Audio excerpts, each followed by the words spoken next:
Kementerian Keuangan Amerika Serikat memiliki sebuah akun yang diberi nama Conscience Fund atau Dana Hati Nurani. Akun bank yang dikhususkan untuk menerima uang dari orang yang merasa bersalah, baik terhadap pemerintah ataupun kepada siapa saja, dan ingin memperbaiki kesalahannya itu dengan menyumbang dana kepada pemerintah Amerika Serikat. Memang hati nurani yang bersih dari perasaan tertuduh adalah sangat penting bagi kebugaran hidup manusia. Berita baik, kasih Kristus yang menerima, menolong, dan membarui kehidupan orang-orang yang telah gagal memungkinkan kita untuk mengalami kebebasan dari tuduhan.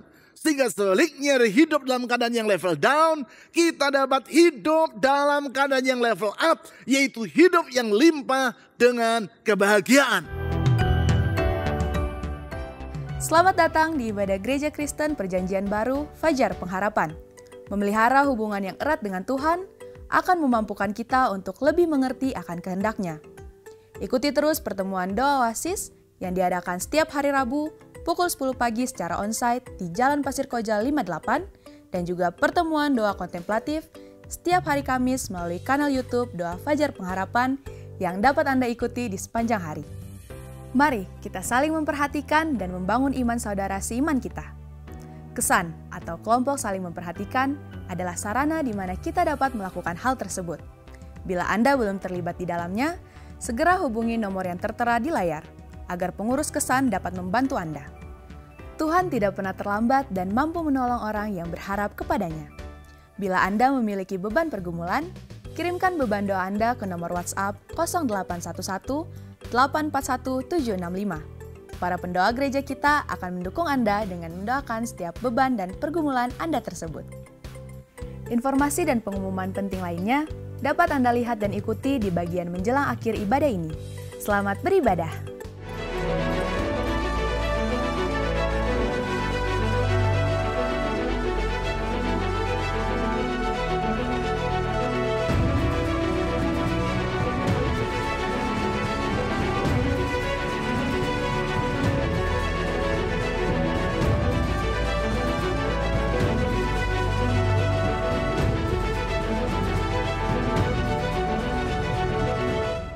Pada tahun 1811, Kementerian Keuangan Amerika Serikat menerima selembar amplop yang dikirim lewat pos dan yang isinya sangat unik, yaitu selembar uang senilai $5.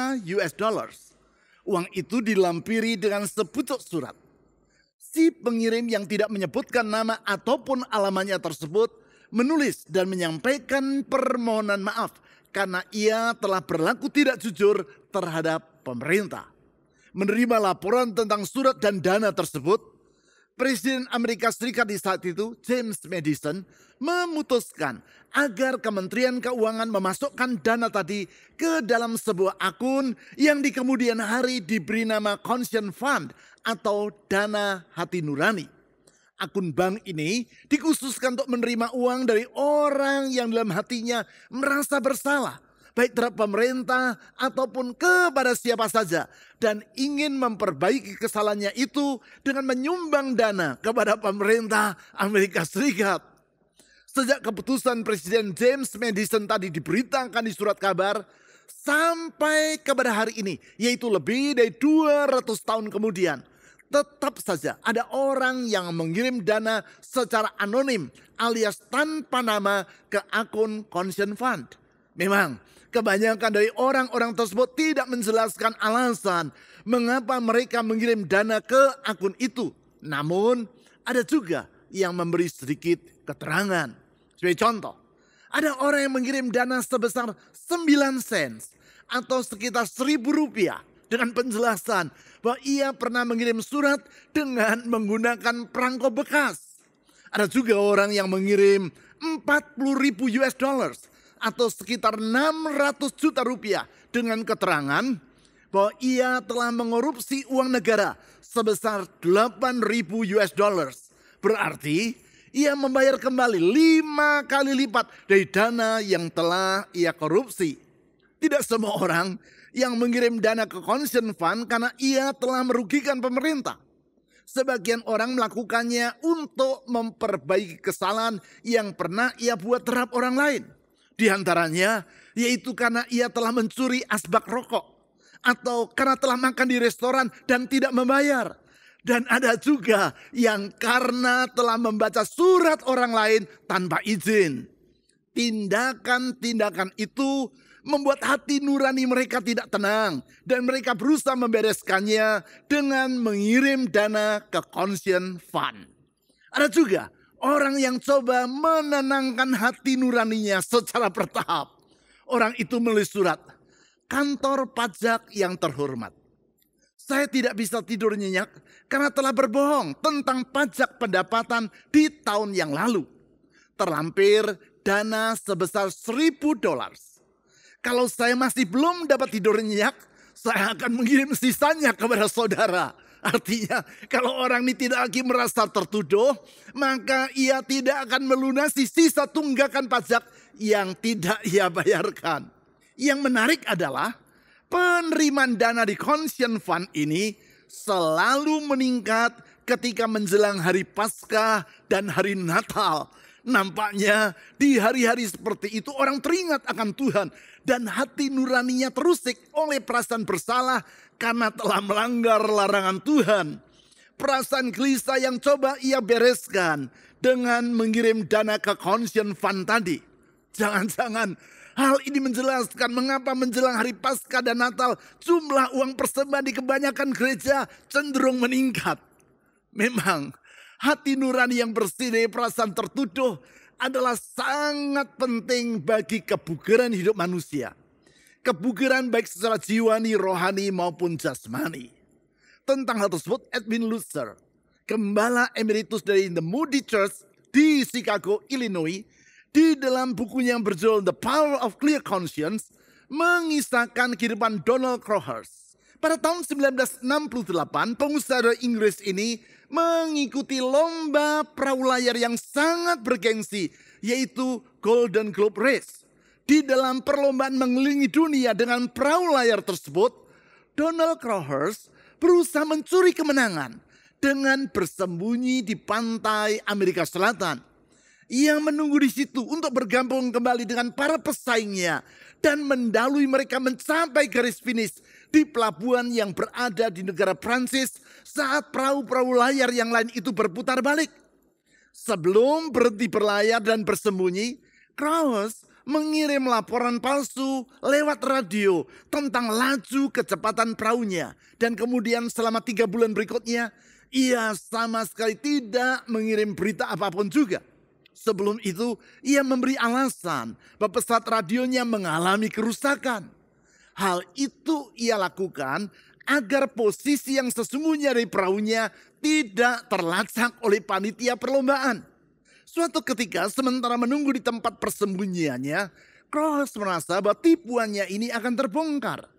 Di dalam perasaan bersalah, ia melompat ke laut dan mati tenggelam di sana. Ia meninggalkan catatan tentang jurnal pelayarannya yang sesungguhnya di dalam perahunya. Catatan yang mengungkapkan kebohongan yang telah ia lakukan, sehingga orang dapat melihat rencana dirinya untuk meraih kemenangan dengan cara yang curang. Ia melakukannya untuk mengakui tentang apa yang telah ia lakukan, dan dengan cara itu ia berusaha menjernihkan hati nuraninya dari tuduhan. Mungkin sementara mengikuti pengantar dari uraian firman Tuhan ini, ada di antara saudara yang sedang diliputi oleh perasaan tertuduh karena kesalahan yang telah saudara lakukan di masa lampau. Perasaan tertuduh yang melumpuhkan hidup saudara dan membuat saudara seakan-akan merasa tidak lagi memiliki masa depan. Kalau itu yang saudara alami, dalam kesempatan ini saya ingin menyampaikan bahwa saudara tidak perlu meniru tindakan yang dilakukan oleh Donald Crowhurst tadi. Berita baik, kasih Tuhan lebih besar daripada semua kesalahan saudara. Dengan kasihnya, ia bersedia menghapus masa lalu yang kelam itu dan membentangkan masa depan yang baru bagi hidup Anda. Itulah kasih Allah yang bersifat abadi dan tidak berkesudahan. Kasih yang memulihkan seperti itulah yang Tuhan Yesus tunjukkan kepada para muridnya. Orang-orang yang telah gagal memenuhi komitmen mereka. Para murid Yesus yang telah lari meninggalkan Yesus ketika para penjaga bait Allah datang ke Taman Getsemani untuk menangkap Yesus. Para murid Kristus yang bersembunyi dalam ketakutan ketika Yesus diadili secara tidak adil oleh para pemuka agama Yahudi dan diserahkan ke tangan penguasa Romawi untuk disiksa secara semena-mena dan disalibkan sampai mati.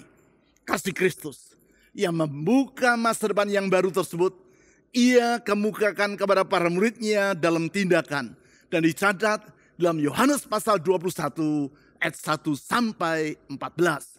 Kita akan membaca ayat-ayat itu secara bertahap, yaitu sesuai dengan pembahasan yang kita lakukan.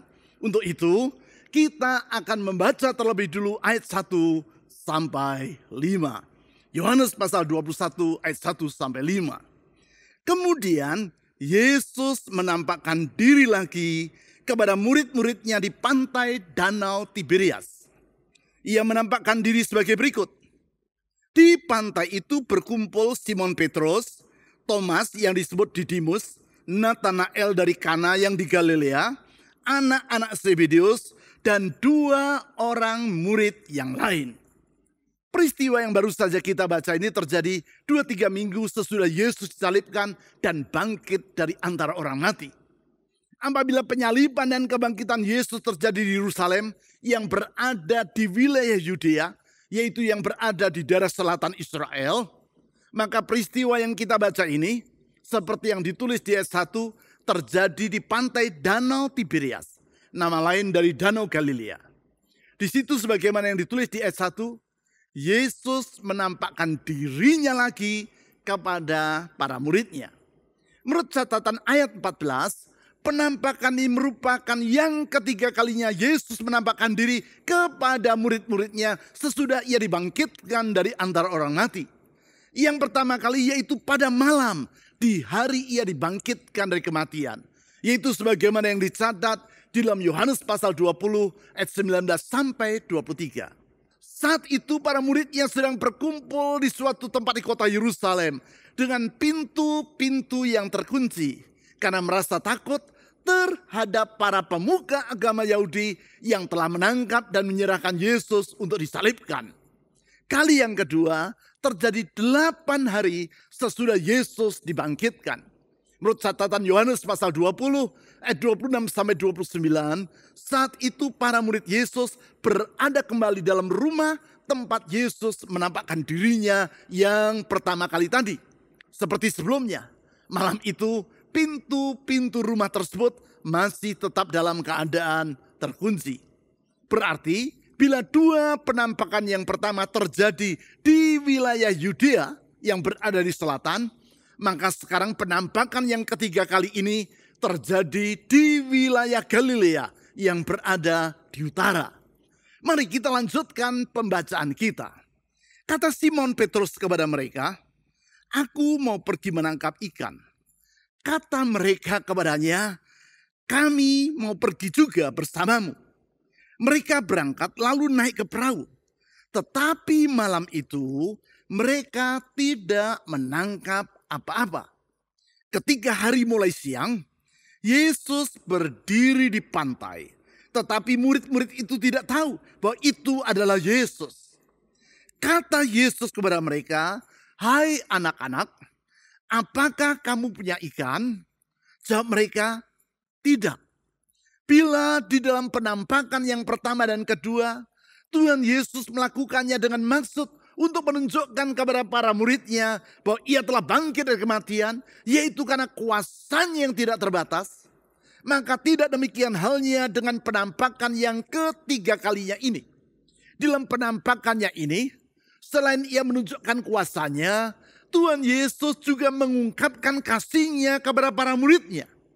Kasih yang wujudnya adalah yang pertama, menerima orang-orang yang telah gagal. Saya ulangi, yang pertama, wujud dari kasih Tuhan Yesus adalah menerima orang-orang yang telah gagal. Sebagaimana yang telah saya utarakan tadi, para murid Yesus adalah orang-orang yang telah gagal dalam memenuhi komitmen mereka. Komitmen yang mereka ucapkan menjelang Yesus akan ditangkap di Taman Getsemani.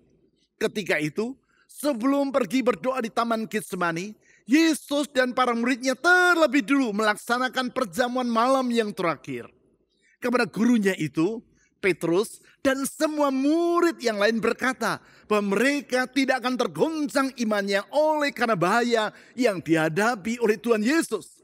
Baik Petrus maupun para murid yang lain itu berkata bahwa mereka tidak akan meninggalkan ataupun menyangkal Yesus. Namun ternyata beberapa jam kemudian mereka semua telah gagal dalam menepati komitmen mereka.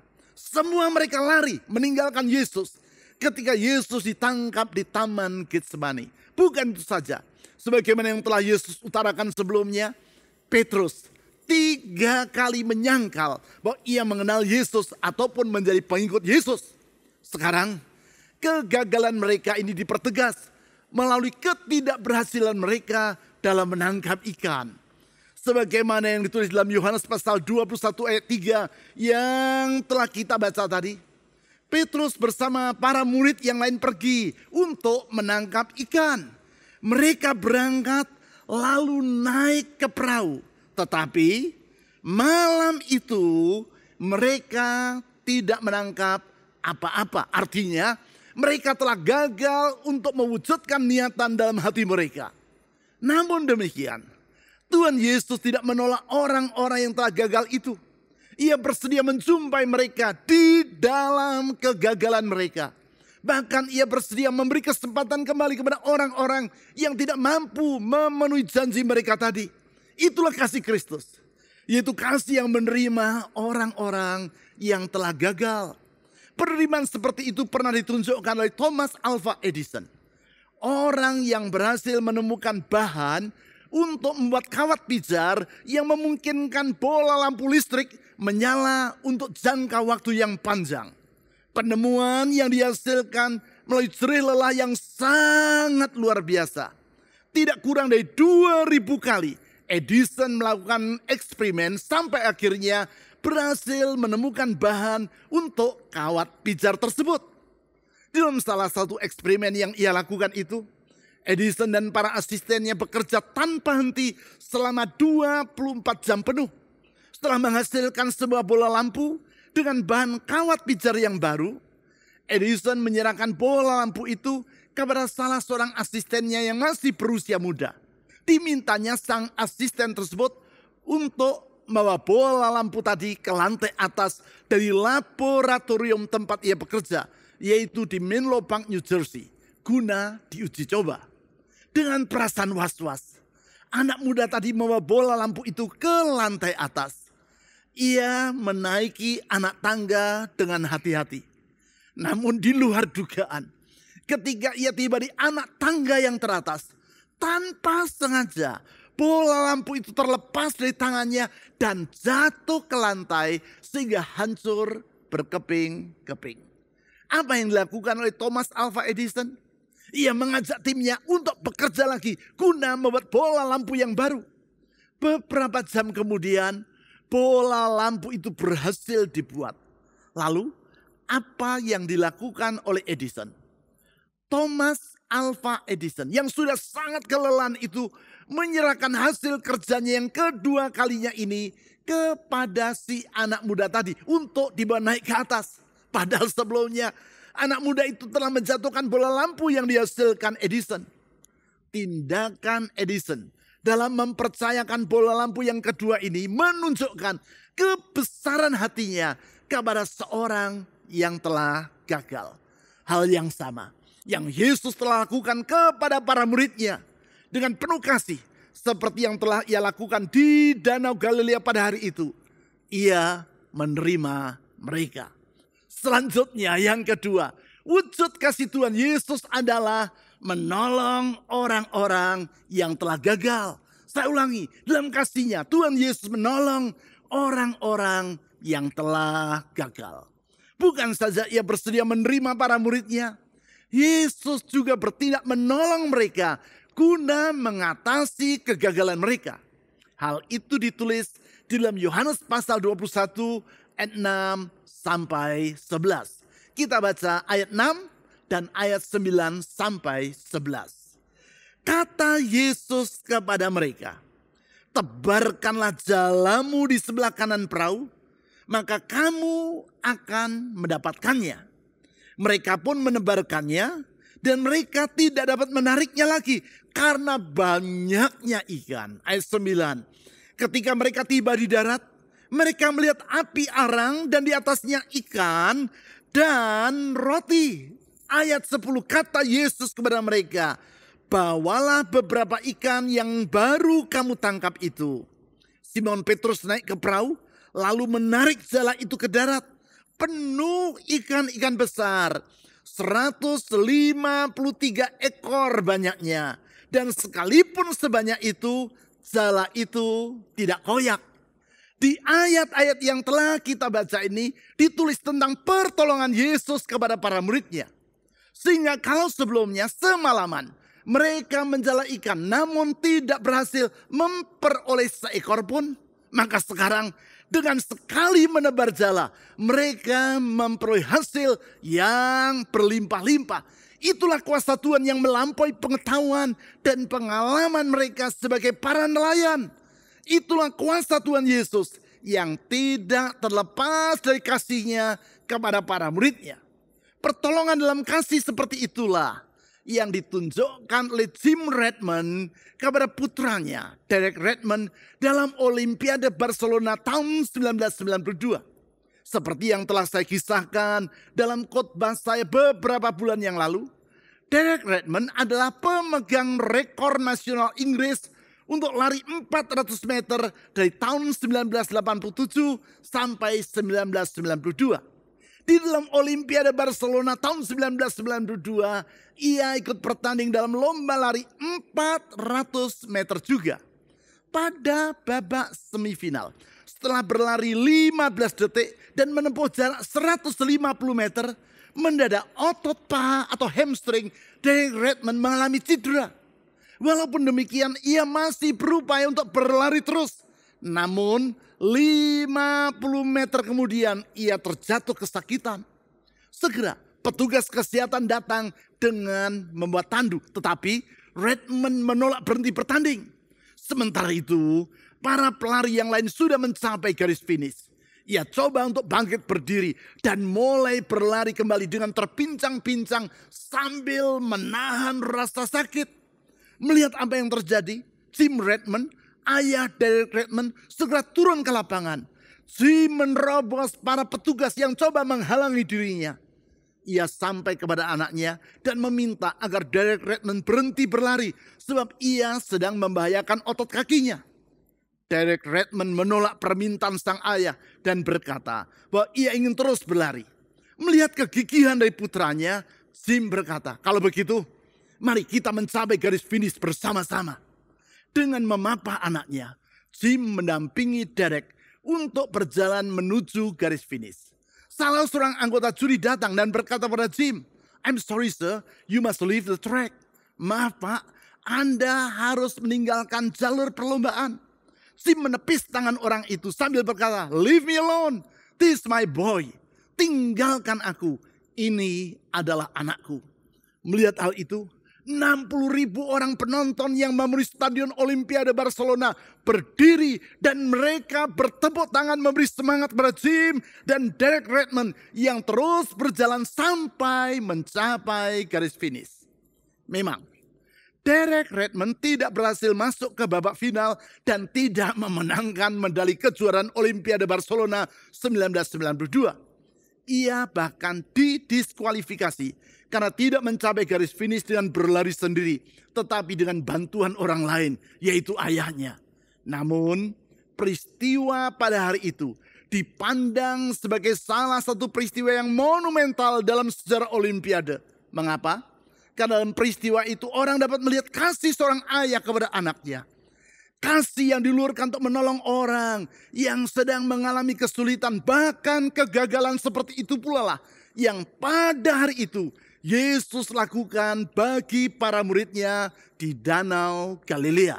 Sekarang yang ketiga, wujud kasih Tuhan Yesus adalah membarui kehidupan orang-orang yang telah gagal. Saya ulangi, dalam kasih-Nya Tuhan Yesus membarui kehidupan orang-orang yang telah gagal. Pembaruan tersebut Yesus lakukan bagi para murid-Nya dengan menyediakan makanan bagi mereka. Dengan demikian, Ia membarui kekuatan bahkan semangat para murid-Nya yang telah bekerja semalam suntuk dan tidak memperoleh seekor ikan pun juga. Hal itu dicatat di ayat 12 sampai 14. Mari kita baca ayat-ayat tersebut. Ayat 12. Kata Yesus kepada mereka, marilah dan sarapanlah.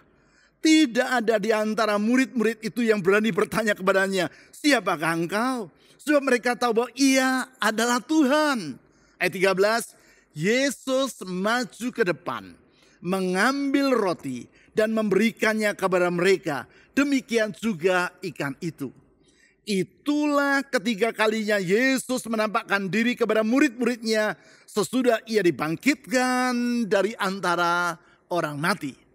Di ayat 9 yang telah kita baca tadi ditulis, ketika para murid-Nya sedang menjala ikan dan belum memperoleh ikan, Yesus sudah berada di pantai dan menyiapkan makanan untuk mereka.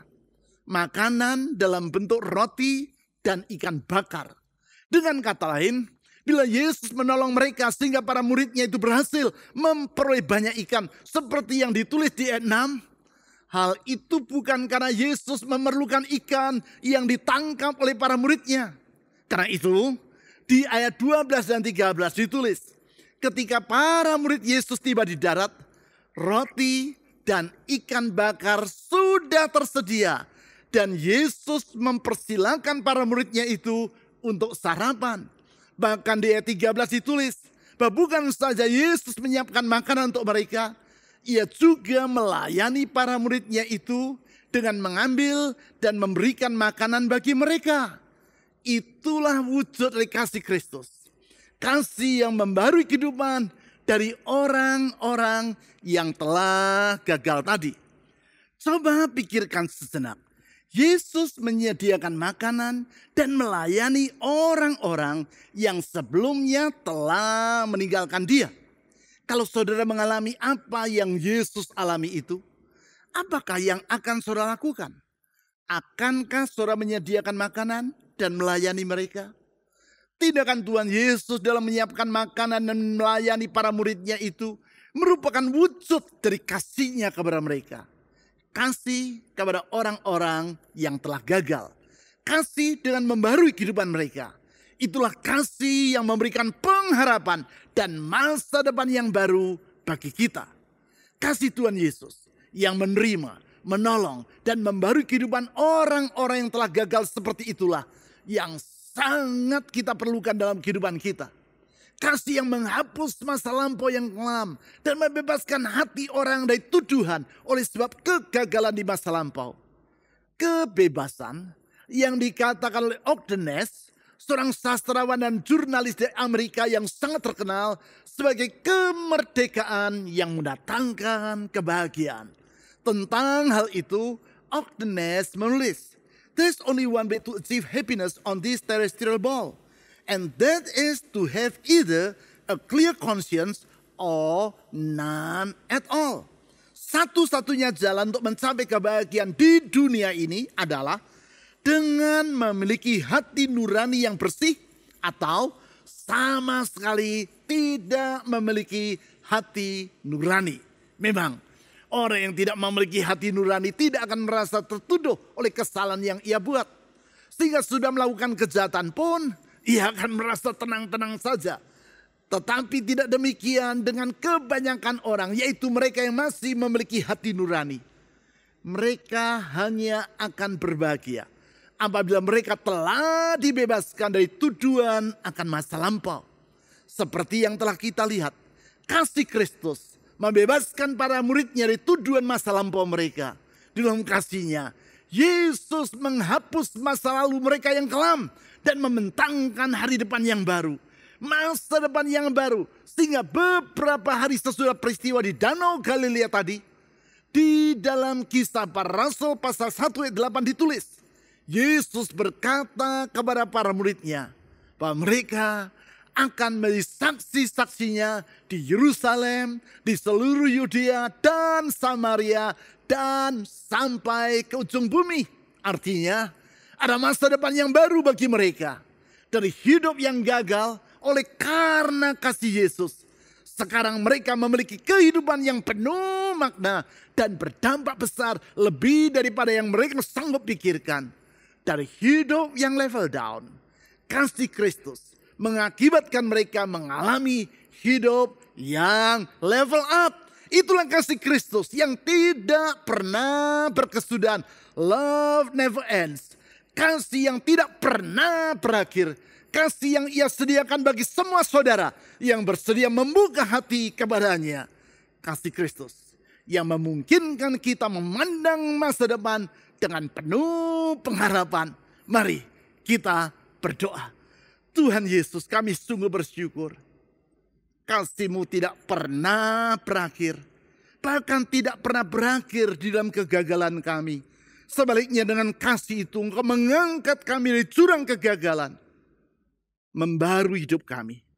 Menerima kami, menolong kami. Dan menyediakan hari esok yang indah seperti yang Kau rencanakan. Engkau membebaskan kami dari masa lampau. Engkau membebaskan kami dari ikatan tuduhan masa lampau. Engkau membarui hati kami, memperdamaikan kami dengan diri-Mu. Dan membentangkan rencana yang indah bagi kami. Kami percayakan kasih-Mu yang memerdekakan itu. Kasih-Mu yang menyembuhkan dan memulihkan. Kasih-Mu yang memberi pengharapan. Oleh karena itu dengan penuh iman kepadamu, saya berdoa ulurkan kasih-Mu yang membebaskan. Kasih-Mu yang memulihkan. Kasih-Mu yang menyembuhkan. Menyembuhkan rumah tangga, menyembuhkan masa depan kami. Menyembuhkan kehidupan kami, menyembuhkan pekerjaan kami, karir kami. Dan menyembuhkan hati kami sebagaimana Engkau menyembuhkan tubuh kami. Karena di dalam Engkau ada kesembuhan yang tetap berlaku sampai hari ini. Kasih-Mu menyembuhkan. Kepadamu dan di dalam nama-Mu ya Tuhan Yesus, kami mengangkat doa ini. Amin.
Berikut adalah beberapa informasi dan pengumuman penting dari gereja kita yang dapat Anda ikuti.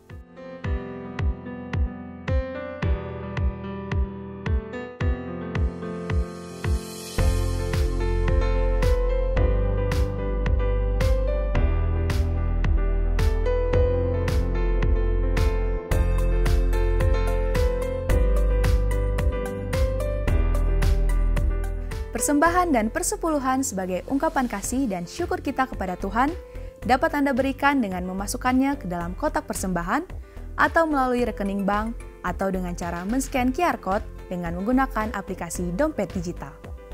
Ibadah online GKPB Fajar Pengharapan dapat Anda ikuti setiap saat mulai hari Sabtu pukul 5 sore melalui YouTube, website, dan aplikasi yang tertera di layar.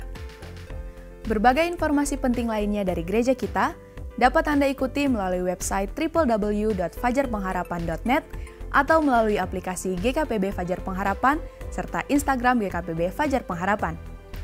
Bapak Ibu Saudara sekalian, sehat selalu dan sampai jumpa minggu depan.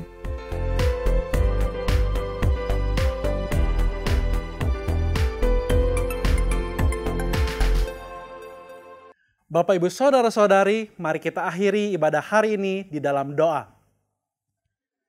Tuhan Yesus, kami mengucap syukur untuk setiap kebenaran firman yang telah disampaikan dan kami dengarkan. Kami bersyukur untuk setiap berkat-Mu dan kesetiaan-Mu yang melimpah di dalam kehidupan kami. Saat ini kami berdoa untuk setiap persembahan yang telah dan akan diberikan, biar persembahan ini berkenan bagi Tuhan. Kami berdoa untuk setiap pergumulan di dalam keluarga, biar damai sejahtera dan sukacita Tuhan tercurah di dalam keluarga kami. Kami juga berdoa untuk pekerjaan dan usaha, kiranya Tuhan yang membuatnya menjadi berhasil. Dan setiap jemaat-Mu yang saat ini berada dalam proses studi, kiranya hikmat Tuhan yang senantiasa menuntun setiap dari mereka. Berdoa juga untuk setiap jemaat-Mu yang mengalami sakit penyakit, biar saat ini Tuhan jamah dan berikan kesembuhan. Bapak Ibu, mari sekarang kita arahkan hati kita kepada Tuhan. Terimalah berkat dari Allah Bapa, kasih daripada Yesus Kristus, dan sukacita daripada Roh Kudus yang menyertai kita dari sekarang sampai dengan selama-lamanya. Di dalam nama Tuhan Yesus kami berdoa. Amin.